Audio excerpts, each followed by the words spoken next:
আসসালামু আলাইকুম। এসএসসি 2026 সালের পরীক্ষার্থীরা, এসএসসি 25 পরীক্ষার রেজাল্টে 6 লক্ষ প্লাস শিক্ষার্থী ফেল করেছিল, যেটা আমাদের প্রত্যেকটা ব্যক্তির জন্য বা প্রত্যেকটা বোর্ড পরীক্ষার্থীদের জন্য একটা টেনশনের কারণ ছিল যে একটা বোর্ড পরীক্ষায় 6 লক্ষ প্লাস শিক্ষার্থী কিভাবে ফেল করতে পারে। রিসেন্টলি এসএসসি 25 পরীক্ষার রেজাল্ট প্রকাশ পেয়েছে, যেই রেজাল্টে আমরা দেখেছি 5 লক্ষ প্লাস শিক্ষার্থী ফেল করেছে। আমরা মানলাম যে এসএসসি পর্যায়ে প্রায় 20 লাখ শিক্ষার্থী পরীক্ষা দিয়েছিল, সেখানে 6 লাখ শিক্ষার্থী ফেল হতেই পারে, কিন্তু এইচএসসি পর্যায়ে পরীক্ষা দিয়েছে মাত্র 13 লক্ষ শিক্ষার্থী, যার ভিতর থেকে 5 লক্ষ শিক্ষার্থী ফেল। মাত্র 310 টাকায় যারা এখনো আমাদের এসএসসি 26 টার্গেট প্লাস কোর্সে যুক্ত হন, খুবই দ্রুত করো, কারণ কি তুমি একটা মাত্র কোর্সে অ্যানালাইসিস করা সকল সাবজেক্টের সাজেশন পাচ্ছ, সকল গ্রুপের পিডিএফ আকারে, বিগত 5 বছরের বোর্ডের এমসিকিউ পাচ্ছ উত্তর সহ পিডিএফ আকারে, পাঠ্য বইয়ের সকল চ্যাপ্টারের অ্যানালাইসিস করা জ্ঞানমূলক অনুধাবনমূলক প্রশ্ন উত্তর পাচ্ছ পিডিএফ আকারে। সেই সাথে 2026 সালের জন্য নতুন সংযোজন প্রত্যেকটা চ্যাপ্টার অ্যানালাইসিস করা সংক্ষিপ্ত প্রশ্ন পাচ্ছ পিডিএফ আকারে, লিখিত অংশে শর্টকাট টেকনিক থাকছে পিডিএফ আকারে, গ্রামার অংশে শর্টকাট টেকনিক থাকছে পিডিএফ আকারে, পড়াশোনার রুটিন এ প্লাস গাইডলাইন এবং পরীক্ষার আগ পর্যন্ত ফুললি সাপোর্ট থাকবে এই একটা মাত্র কোর্স। আমাদের কোর্সে যুক্ত হতে স্ক্রিনে দেওয়া নম্বরে 310 টাকা কোর্স ফি পাঠিয়ে এই নম্বরে হোয়াটসঅ্যাপে আমাকে জানাবে ভাই কোর্স ফি পাঠিয়েছি, সাথে সাথে তোমাকে গ্রুপে যুক্ত করে নিব, তখন থেকেই তোমার ভর্তি পরীক্ষার প্রস্তুতি শুরু হয়ে যাবে। একটু হিসাবটা মিলাতে পারছো যে আসলে মেইনলি প্রবলেম আসলে সংখ্যাটা না, মেইনলি প্রবলেম হচ্ছে সিস্টেমে পরিবর্তন আনার কারণে নতুন যারা বোর্ড পরীক্ষায় অংশগ্রহণ করছে এরা এই বিষয়গুলোতে খাপ খাওয়াতে পারছে না, যার কারণে হিউজ পরিমাণ শিক্ষার্থী ফেল করছে। যেখান থেকে আমাদের প্রত্যেকটা শিক্ষার্থীর মাঝে প্রশ্ন জেগেছে যে 2026 সালের বোর্ড পরীক্ষার প্রশ্ন কি প্রচন্ড পরিমাণে কঠিন হতে চলেছে? যদি কঠিন নাই হবে তাহলে এত পরিমাণ শিক্ষার্থী কেন ফেল করছে? এসএসসি পর্যায়ে 6 লাখ, এইচএসসিতে 5 লাখ, এত হিউজ পরিমাণ শিক্ষার্থীরা আসলে ফেলের কারণটা কি? যদি পরীক্ষার প্রশ্ন প্রচন্ড পরিমাণে কঠিন হয় 2026 সালের বোর্ড পরীক্ষায়, তাহলে হয়তোবা এই রেকর্ডটাও ভেঙে যাবে আমাদের ব্যাচকে দিয়ে। 7 লাখ শিক্ষার্থী ফেল হতে পারে, তার বেশিও হতে পারে। এই টেনশন মাথায় ঘুরপাক খাচ্ছে না? অবশ্যই ঘুরপাক খাচ্ছে। আমার মনে হয় একটা শিক্ষার্থীর এখানে ভয় পা বা আতঙ্কিত হওয়ার মতো কিছু নাই, কারণ কি বিষয়টা তোমরা যেরকম জটিল ভাবছো ওরকম জটিল না। রেজাল্ট খারাপ হওয়ার পিছনে একমাত্র কারণ শুধু বোর্ড পরীক্ষার প্রশ্ন না যার কারণে রেজাল্ট খারাপ হয়েছে, একদমই না। কারণটা হচ্ছে সিস্টেমে পরিবর্তনের কারণে। আগে অন্যান্য বছরগুলোতে যখন ফেলের হারটা অনেক নিম্ন পর্যায়ে থাকতো, 80%, 85%, 90% শিক্ষার্থী পাস করতো, ওই বছরগুলোতেও যেরকম আমাদের বই আমাদের টপিকগুলোর উপর ডিপেন্ড করে রেডি হয়েছে, শিক্ষার্থীরা ভালো পরীক্ষা দিয়ে আসছে, ভালো রেজাল্ট করেছে।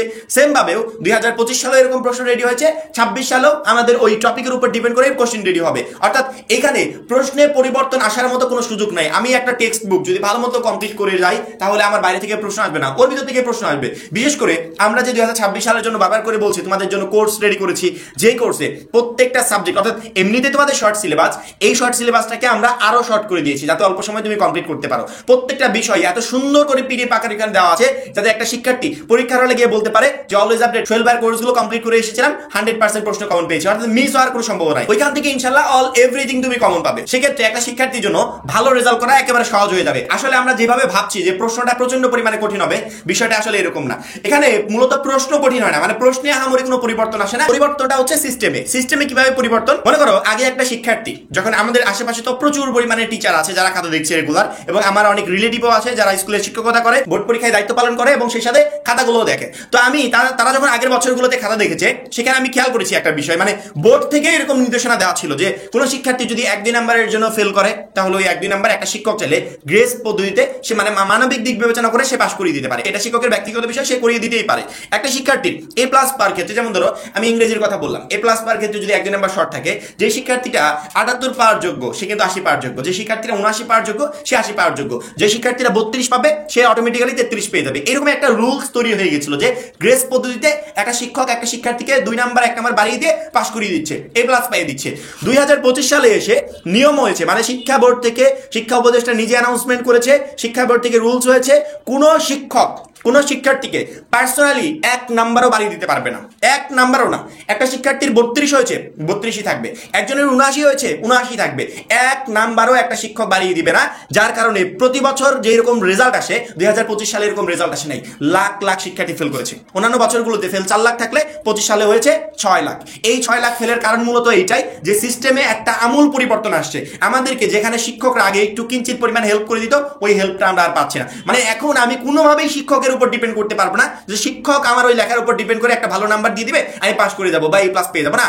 তুমি তোমার নিজের যোগ্যতা যতটুকু লিখতে পারবে তার উপর ডিপেন্ড করে যদি 32 নাম্বার হয় ওই 32ই থেকে যাবে, ওই 1 নাম্বারের জন্য তুমি ফেল করবে। যার কারণে এই বছরগুলোতে হিউজ পরিমাণ শিক্ষার্থী ফেল করেছে।